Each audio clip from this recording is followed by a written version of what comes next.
we're ready when you are. All right. Obviously, that turned into a heck of a ball game. I was really proud of my team. Illinois came out with a lot of energy, like you knew they would. Coming off their last game, we didn't do a very good job defensively in the first half, giving up 44 points, 8 or 9 threes. They were pretty much getting everything they wanted. But I was really proud of my team. That's who we've been. We're a real fighting group. We've been a very competitive group. We've had some success, so our guys believe, that they can be in games like this and have a chance to win. We put a lot of game pressure on them, cutting it to 1. There in the last couple of minutes, give them credit. I thought they made key free throws when they needed it. Kofi had a couple big buckets late, and we just weren't able to kind of get that. We had a couple looks that really would have given us a chance there. Barry had a couple open looks that he'd been so hot, and Audige had a couple looks, and we just weren't able to kind of get those last couple scores we needed. But overall, the way we shot it, if you were to say to me that kind of our three main guys were going to go 4 for 11, 3 for 13, and 4 for 15, and it's a 1-point game under 4 minutes on the road against one of the best teams in the country. There's a lot of positives out of that. So, obviously Illinois is really good, and we got to learn from it and get ready for our next one. Okay, we have mics on each side. Chris, I don't even know how much he's in the scouting report, but R.J. Melendez, the freshman, how does he help or impact the game? Yeah, his energy, I just thought he did a great job. He hit 2 big threes there in the first half from the corner. You've kind of seen on film, kind of from our game, I thought when we played, you guys a couple weeks ago, I thought he had 6 points, really gave good minutes. You've seen kind of with each game, he's kind of getting more confidence. He's a heck of an athlete. He's on the offensive boards. He's now making threes. I mean, for him to get 14 and 6, in a game like this, I thought he got a big offensive rebound. When we were kind of making it hard for them to score. I think Plummer missed a 3 from the corner, and he came flying in and got fouled and kind of went up and made 2 free throws. So he's got a bright future. He's a really good player for them. And you get guys like that off the bench with their main guys, all of a sudden, they become a very difficult team to beat. Coach, did you do something differently in the second half defensively? Like you said, they were getting anything they wanted in the first half. Second half shots were a little bit tougher. I just thought we played a lot harder. We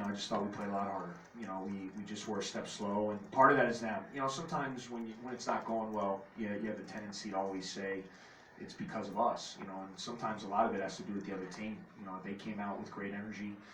They were playing with force. They kind of sped the game up a little bit. We were out of sorts. We were late on closeouts. Gave Plummer 4 for 5 from 3 there in the first half. And I thought in the second half we just played a lot harder. We did a better job kind of giving help down on Kofi. We forced some turnovers out of the post. Forced 20 turnovers all together, which helped get us back in the game. But I just thought, we played with more energy, more life. Our kid, one of our freshmen, Casey Simmons, I kind of put him in the game. He hasn't really played the last couple games, but I thought his energy kind of uplifted us. He got 3 baskets there in transition and gave us some life and gave us a chance to put some game pressure on them late. You're right.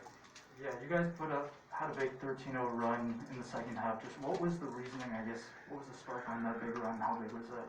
Yeah, I just thought, we were playing much harder and more aggressive defensively. We started forcing turnovers. We were swarming better with Kofi. Whether it was our digs or, at times we had some double teams. I thought we did a good job with that. I thought we put more pressure on their 3-point shooting. They missed a few. If you look at it too, sometimes when you're trying to make a run, I thought DeMonte got some open looks. A couple of those other guys got some open looks that they make, and they missed some of those, which helped us kind of get out. And then we started running.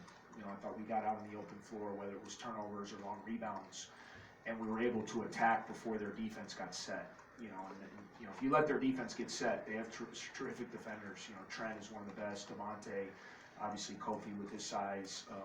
So I thought we were able to get more in the open floor and get some open shots. Ty Berry got some looks, and next thing you knew, I just thought there became some game pressure. Once you get that to 5, once you kind of cut it to 3, then 1. When you have a big lead like that, obviously the home team is, you put a little bit of game pressure on them, and then to Illinois' credit, they responded and made enough plays to win. Jim in the way back. Chris Way in the back. It looked like both sides were a little frustrated by the officiating of Kofi.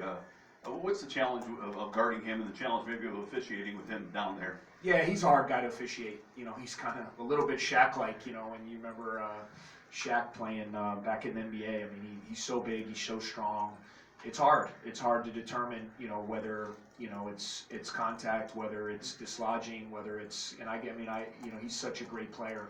You know, I'm just fighting for my guys out there. You know, obviously it's, at the end of the day, I thought probably some went their way, some went our way, you know, pretty much evened it out. But he's just such a tough guy to play against. I mean, there's no one like him in the country, you know, with that force, with that size. It just puts a lot of pressure on you in a lot of ways. Right in front. Kind of a similar question about Kofi. I mean, he was kind of visibly frustrated some with the double and the triple team. You forced him into 6 turnovers, then he finishes with 19 and 15. Is that a case of, I mean, did you do all you wanted against him, or was there? Yeah, I mean, at the end of the day, you know, what did us in was the three-point shooting. You know, we kind of knew when you play Kofi, you're not going to shut Kofi out, you know, unless you have Edie or, you know, one of those other guys that, you know, can go at him and get him. And we were able to get him in a little bit of foul trouble, which hurt. You know, we just tried to make it tough. You know, we tried to swarm, we tried to be active, we tried to give him different looks, double him at times, and he still gets 19, and he's going to do that. You know, but where we lost this game was letting Plummer get 5 threes, you know, letting Melendez get 14 points. You know, if you were to say to me, Kofi's going to get 19 with 6 turnovers, you kind of take that, but then you got to do the job on the other guys, you know, which we weren't able to do today. Rob? I thought Casey Simmons was spectacular, and Melendez for Illinois. These are 2 guys that people don't know very much. Yeah, right. Could you talk about the development of how you trust a freshman to play a role like that? Yeah, I mean, I think it's cool to see guys like both those guys are guys that have kind of, I'm sure, I mean, Melendez looks like a great kid, and how he plays with such a great Casey the same way. You know, sometimes you're playing on these teams that have a lot of older guys. You know, there's a tendency to, man, I want to be out there, and it seems like both those guys have just worked. You know, they've gone to practice, they've worked, they've gotten better. The more they've played now, they're getting a little bit comfortable. They're 2 kind of high energy athletes. You know, they're 2 guys that are fun to watch, because when you're watching out there, you feel their energy on the floor. So I've never been afraid to play freshmen. You know, I mean, we're trying to win. You know, so if you're a freshman, if you're a senior, if you're a super senior, or whatever they call 6-year seniors now, whatever you are, you know, we're just trying to find a group out there that can help us.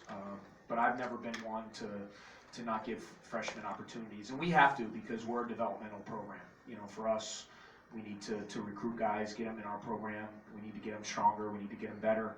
And as they get older, you know, give them a chance. It's kind of what we've done with this group. You know, the last couple of years with Bowie, with Nance, with Barron, with Ryan Young, we threw those guys into the fire, and they got their heads kicked in a little bit. You know, they had a 3-win season as freshmen.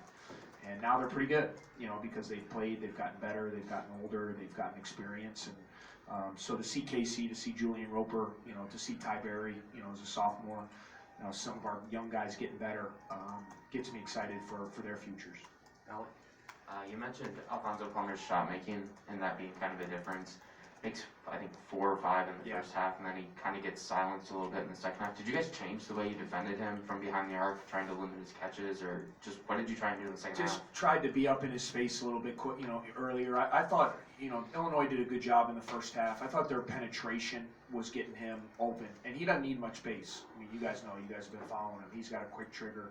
He really gets up on his shot. He doesn't need a lot of room to get it off. And if Trent is in the lane, if Corbello's in the lane, if Grandison's driving you, if DeMonte's driving you, and now you're in help and recover situations, it makes it harder, you know, to get to those guys, or else you're going to give up layups, especially with Kofi rolling. So I thought in the first half we just had too many breakdowns, and I thought there were some loose balls. I think at least 2 of his threes came on like offensive rebounds or loose balls we didn't get, you know, that they kicked out and found him. And I thought in the second half we did a better job. I thought we got a lot of those loose balls and just got into his airspace a little bit. And he missed a couple. I mean, a couple of the ones he made, he probably got a similar look. I mean, he just cooled off a little bit, which a guy like that, you know, you got to hope that's the case a little bit too. All right, thank you, Chris. All right, thank you guys.